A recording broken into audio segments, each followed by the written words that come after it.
So just a short unboxing of some wine bought recently.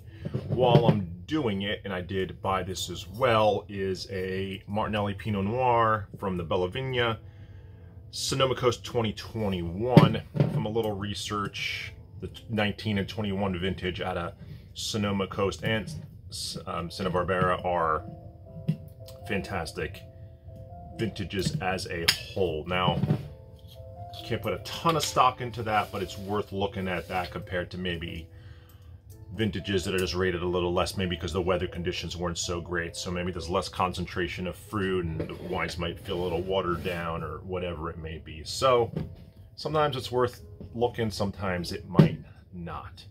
So who's to say? Who's to say? It's subjective, of course. So, been on a Pinot Noir kick from California. You know, Burgundy being the birthplace, plus some of the most expensive, if not the most expensive wines in the world being from Burgundy, France, which is Pinot Noir and the Chardonnay capital of the world. So,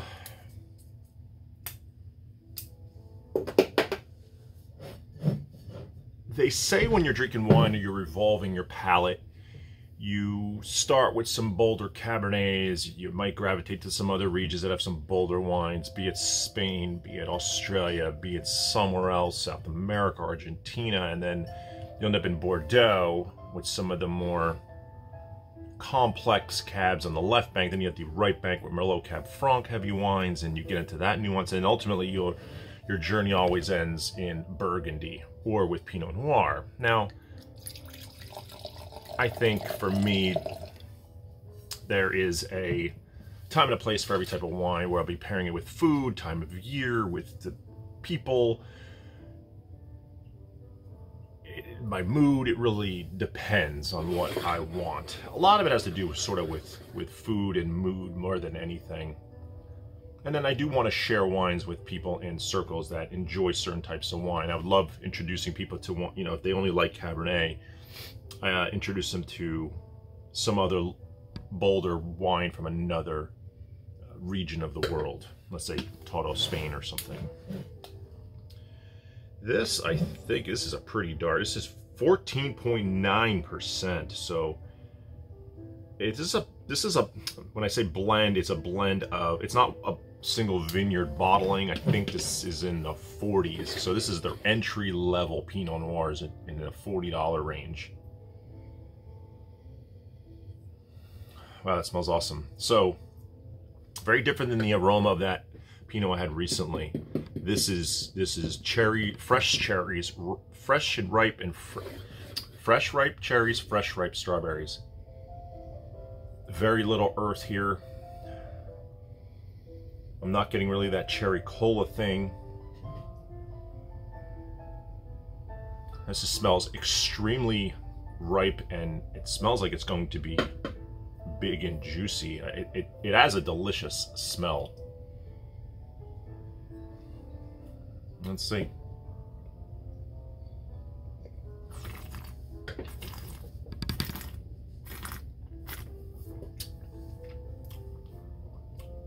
Well, that's exceptional. If that's their entry level, I can't even imagine what their other, and this is a 2021 vintage. Yeah, it's super long length. Some baking spice on the finish. The ripe cherries, ripe strawberries are there, but it's got that lightness on the palate for being a Pinot, but it's also got some weight to it. Definitely some texture to it. It must be the 21 vintage. This is delicious though. This has the delicious factor. This is an awesome Pinot Noir. Maybe it's a little guilty of being too big, but I don't care. This is awesome. Yeah, this is right now in this right moment. I'm gonna have it with some cheese in a little bit. It's amazing.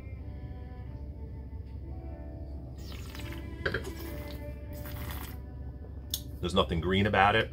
It's ripe.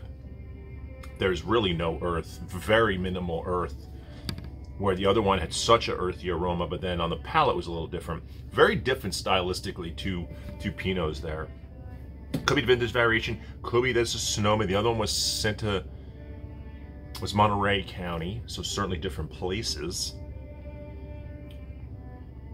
This is... If you think you don't like Pinot and you're a big wine drinker, I think this would be a good bridge to see what Pinot can be also. Sometimes your palate falls into this palate fatigue of just being too heavy, too rich of a cab and 15.5% alcohol. I mean, this is 14.9 for a Pinot. It's very high. This thing could age for a while too. The acidity's great. Not super high acid, but it's there to lift the wine in general, so that 14.9 doesn't... the alcohol's in balance. The acidity makes the wine just feel lighter, even though it's a more textured, denser Pinot than some others.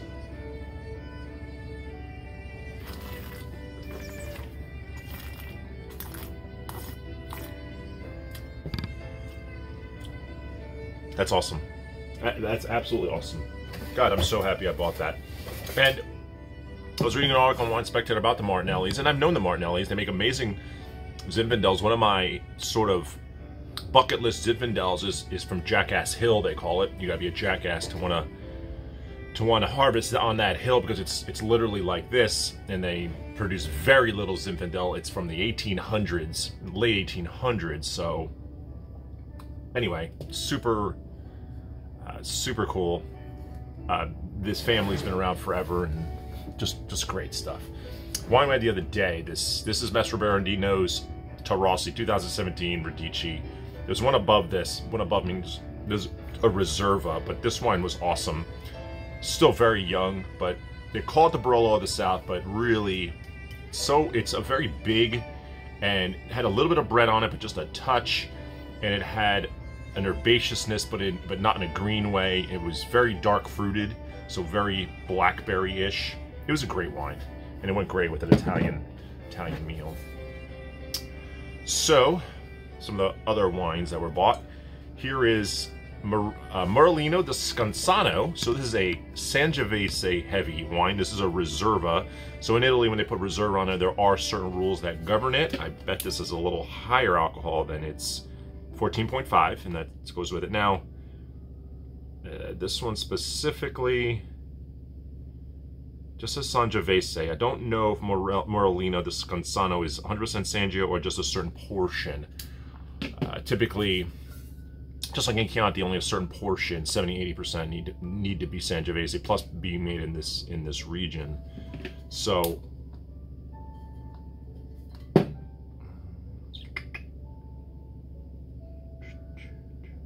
anyway, haven't had one of these in a while, and I did read an article about, you want some bargain Sangios. This is a great region. I think this wine was sub 20 bucks. Worth trying. The vintage is 19. So there that wine is. Concreto. I think this is Zuccardi's Concreto. So Zuccardi's entry-level Malbec I did not like. This is their, I guess, let's say second in line, and unfortunately it's like 33 bucks. I think this wine's awesome for $33. It's concentrated. It's got a purity of Malbec. This is really well made. 100% Malbec. It's a 2020, 14% alcohol. I just love this wine. I just do. There's a purity of fruit and a purity of Malbec, and it just is a great wine to drink. Just really enjoy that. I think I got two of them, but let's see. I was in the mood for some Chablis. So here is a Chablis Premier Cru, Cervin, Domaine Cervin, Monte de Tonnerre. I don't know a lot about this one at all, really, except that Chablis, as Village Chablis, then there's Premier Cru, then Grand Cru, and they obviously go up in prices. Of very young 2020 Chablis, so I'm expecting maybe a kiss of oak on it, but this could age for a long time. I probably won't let it age for a long time, but Chablis is particularly known for having purity of Chardonnay fruit and not masking the Chardonnay of that region, which is technically Burgundy, but it's Northwest, so cooler region than, say, California, where the Chardonnays are a little bit bigger and bolder. This will be leaner, cooler climate, and more acidic, even a little flinty, maybe a little smoky. Hopefully not smoky. I don't really like a smoky flavor in my wine. And that was another one. So talking about a big, bold, big wine. This is one of my favorite wines for a big, bold red. And let's see what the percentage on this thing is. And then I'll talk a little about it. It's got to be 15 plus. 15, that says 14 and a half. So this is Victorino. And this is from, is it Manja? Yeah. So it's Bodega Tessa La Manja from, this is from Toro. So this is their third one. There's Romanico, Almarez, Victorino, and I think they even go, well, they do go above to, it's called, wow, I just blanked. It's a few $100s though. This is, used to be 60, now it's 71, so it hasn't gone up a tremendous amount. So 2015, they always have a little bit of age. This is from Toro, but it's a big, bold Tempranillo. This wine is a beast. I think this wine is awesome, and I'm going to serve it to some of my friends soon, and I think it'll be, I'll be interested to see what they think about it compared to some of their palates that really enjoy California Cabernet. Alabaster, their top wine is called Alabaster. I've never had it. I think it's over $200 now. So that's probably not happening. A grape out of Italy. So this wine is Kupelweiser. And this is from Alto Adige, and it's Lagrange is the grape. So I've had a few Lagrange, the grape, this style of wine a long time ago. It could be a bolder style. It's a $20 wine, or even less than 20. Worth trying to see if this is a well-made Lagrange. And if it is, worth buying and keeping it as a weekday wine, or even something to just try someone on. Hey, you want to try a different type of grape? There's always these grapes in the world, especially Italy. Italy's got so many indigenous grapes, it's insane. That this is just yet another one. And it's on the label. I don't think even people are buying this thing. I saw it, I knew it, I've had some good ones, and just wanted to give it another go. At least this producer. So, always worthwhile. That's why I walk the aisles in a liquor store, almost like I'm window shopping. So, I love St. Cosme, and this is just their standard Côte de Rhône, $20 wine, easy weekday GSM Grenache Syrah Mourvedre type of blend. At least I think it's got all three. And their best wines are from the Gigondas. They do have a Chateau Neuf that they sell here. The Gigondas ones are very difficult to find. It's one of the ones I had in the Finger Lakes with a winery that they have some ownership of, and we did get one there and open it there, and it was the best probably Gigondas or Southern Rhone wine. Actually, the best Southern Rhone wine I've ever had to date. This is just great for 20 bucks. Just a great little wine for 20 bucks, not overly heavy. I've had it before. This is 22 vintage, so here's a wine I've been looking for a while, and it is Austrian, and unfortunately it's not inexpensive. It's only got a little bit of age. It's a 2020. This is a Gruner Veltliner from Smaragd,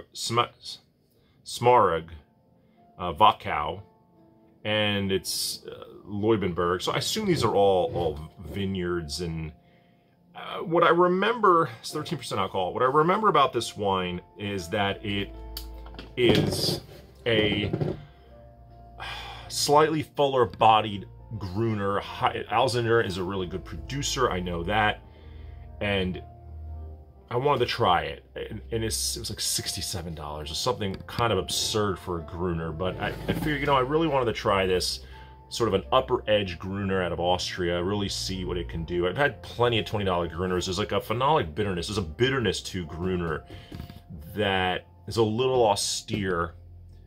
I wonder if this is a little bit more rounded out, and just see how this wine is. A few more to go. Long video again. So they had these. This is La Sacrestia 2016. Great vintage out of, this is not from Tuscany, but out of Piedmont and Tuscany. An amazing vintage year, 2016. $40 Barolo. It was even discounted further, so I think it was like $35. If I could ever get a Barolo from the great vintage of 2016, and it's good, I'd be hard-pressed not to buy 12 of these things. Let's see how this one is. I'm pretty sure the remainder of my bottles is just more of these. Oh, actually, nope. The next one is Concreto, so I bought 2 Concretos. And I think the other one is just another one of these, and it is. And I will definitely be trying that wine soon. that's the end of this unboxing. But some cool wines, a good blend and mix of wines, mostly red today, with the Gruner and the Chablis being the only whites.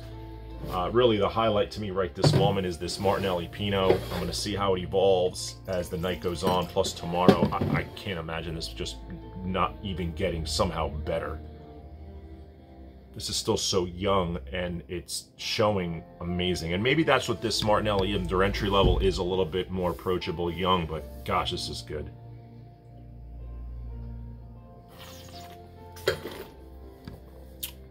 It's juicy and delicious. That red fruit, God, it's so good. I really want to try more of their other stuff. They have this one, I think it's called Blue something. It's like about $100. I would give it a shot even at that crazy price, but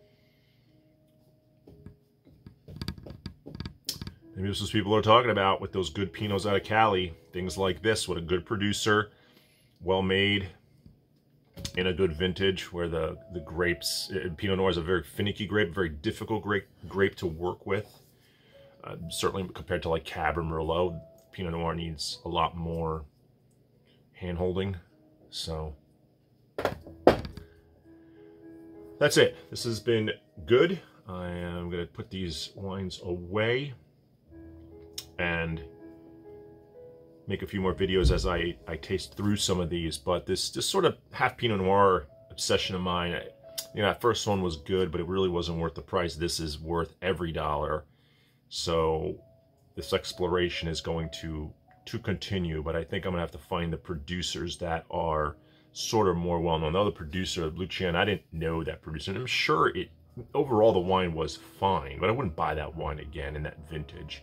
Really wasn't what I was looking for. I was definitely looking for something like this, and then even maybe a classier version where there's even more depth and more flavor. And this has just been popped and poured, so this will just need more time to open.